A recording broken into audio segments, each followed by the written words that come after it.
राज्य था।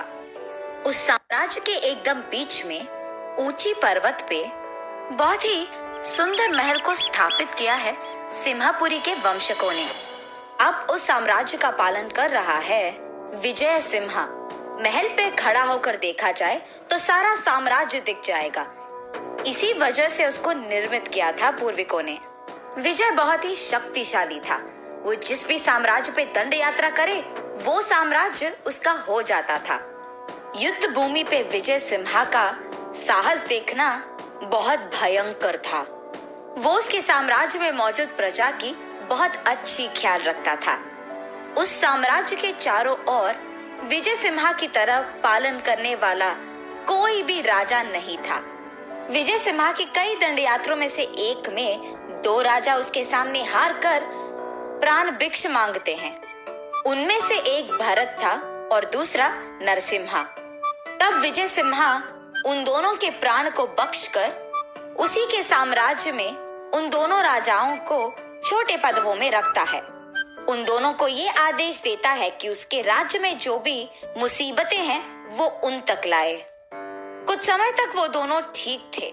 उस साम्राज्य में मुसीबतों को देखकर, समझकर, उन्हें जाकर उनके राजा को बताकर उसका परिष्कार निकालते थे। लेकिन कुछ दिन बाद भरत को अहंकार आता है। मैं इस राजा का सेवक बनकर नहीं रह पाऊंगा, ऐसे सोचता है। तब भरत नरसिम्हा के पास जाकर ऐसे कहता है, नरसिम्हा, मुझे इस राजा के पास सेवक की तरह नहीं रहना है। भरत, क्या तुम भूल गए? अगर हम यहाँ से चले गए तो वो हमारा जान ले लेगा। अगर हमें यहाँ से जाना है तो कुछ गलती करना है, राजा को क्रोधित करने वाले काम करना होगा। तो फिर क्या करे भरता, तुम ही बताओ। मुझे एक उपाय सूझा है नरसिम्हा। ऐसे नरसिम्हा को उसका उपाय बताता है भरत। उसके बाद एक दिन जब राजा साम्राज्य में नहीं था, वो दिन देखकर उनके योजना को लागू करते हैं ये दोनों।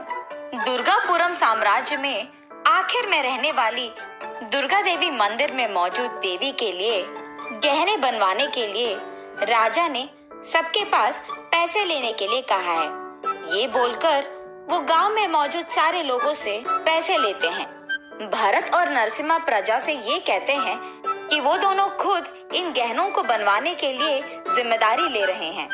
भरत उन गहनों को रागी से बनवाकर उन पे सोने का रंग लगवाता है। देखने में तो वो सच्ची सोने के ही आभरण लगते हैं। भरत तब उन गहनों को दुर्गा देवी के सामने पेश करता है। प्रजा तो यही सोचती है कि वो सब सच है। भरत और नरसिम्हा की योजना ये थी कि वो सारी प्रजा से ये कहे कि उनके राजा ने सोने का गहने बनवाने के लिए पैसे लेकर रागी से गहने बनवाता है। इसी कारण वो ये प्रजा से कहलाना चाहते हैं कि उनकी राजा ने उनको धोखा दिया है, और ये भी कि बहुत पहले से बहुत बार राजा यही करते आए हैं। प्रजा की संपदा का वो मजा ले रहे हैं, ये कहलवाना चाहते हैं। इनके बुरे विचार तो ये थे कि प्रजा में राजा के खिलाफ जहर भरे। एक दिन राजा मंदिर आकर दुर्गा देवी को पहनाए गहनों को देखते हैं। पहली बार में उन्हें पता चलता है कि वो सोने के गहने नहीं हैं। उसके बाद प्रजा में मौजूद कुछ लोगों से राजा को पता चलता है कि क्या हुआ है। सच जाने के बाद राजा भरत और नरसिम्हा को बुलवाकर साम्राज्य के एकदम बीच में उन दोनों को पेड़ पे रस्सी से बांधकर उन दोनों के धोखे को प्रजा के सामने बाहर लाते हैं, और उसी प्रजा के सामने उनको शिक्षा भी मिलता है। शिक्षा ये थी कि उन दोनों को बहुत मेहनत करके माँ दुर्गा के लिए सच्ची सोने के गहने बनाना होगा। ऐसे बहुत दिन भरत और नरसिम्हा उसी साम्राज्य में बहुत मेहनत करके माँ दुर्गा के लिए अच्छी गहने बनवाते हैं। और क्योंकि विजय सिम्हा दयालु था, वो इन दोनों की पहली गलती को माफ करके वापस उन्हें अपने आस्थान में लेकर हमेशा की तरह उनको साम्राज्य की ख्याल रखने कहता है। लेकिन ये दोनों अपने दिमाग में राजा के खिलाफ जहर भरते हैं कि उन दोनों को प्रजा के सामने पेड़ से बांधकर अपमान किया था। उस अपमान का सहन ना कर पाने के कारण भरत और नरसिम्हा दोनों राजा के कत्ल करने की सोचते हैं।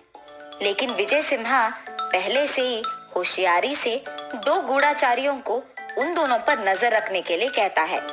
इसीलिए वो दोनों गूढ़ाचारी इन दोनों के बुरे विचार के बारे में राजा को कह देते हैं और विजय सिम्हा क्रोध में इन दोनों को एक सबक सिखाने की फैसला लेता है। कुछ दिन गुजरने के बाद विजय सिम्हा ये घोषणा देता है कि उसकी शादी का दिन है और बस उसका सारा साम्राज्य और प्रजा उस दिन को एक त्योहार की तरह मनाते हैं।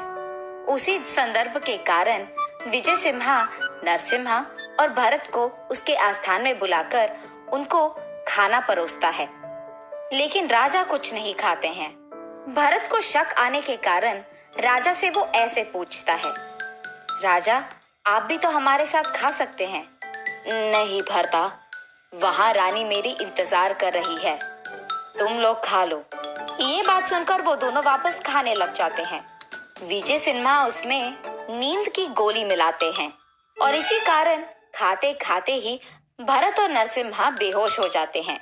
जैसे ही वो आंख खोलते हैं वो अपने आप को साम्राज्य के बीच पेड़ पे पाते हैं और उनके सामने राजा क्रोधित होकर बैठे हुए होते हैं। उनको देख ये दोनों, राजा हमें माफ कीजिए, ऐसे विनती करते हैं।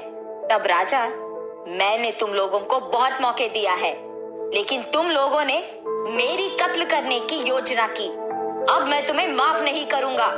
ये कहकर विजय सिम्हा उन दोनों को एक बड़े पत्थर को उनके पीठ पे बांधकर सारी जिंदगी उनको कारागार में रखने की आदेश देते हैं। अब से अगर मेरे साम्राज्य में किसी ने छोटी सी भी गलती की तो उनको ऐसे ही शिक्षा मिलेगी। ये कहकर वो अपने घोड़े पे बैठकर गुस्से में वहां से चले जाते हैं। इस कहानी का नैतिक है बदलाव। जिंदगी में सबको बदलने की आवश्यकता होती है और उसी के मौके भी मिलते हैं। अगर हम तब भी नहीं बदले तो कहानी खत्म हो जाती है। इस कहानी में भरत और नरसिम्हा को एक मौका प्राणभिक्षा के रूप में मिलती है, लेकिन उन्होंने उस मौके का फायदा उठाया, इसीलिए अंत में उन्हें शिक्षा ही मिली है।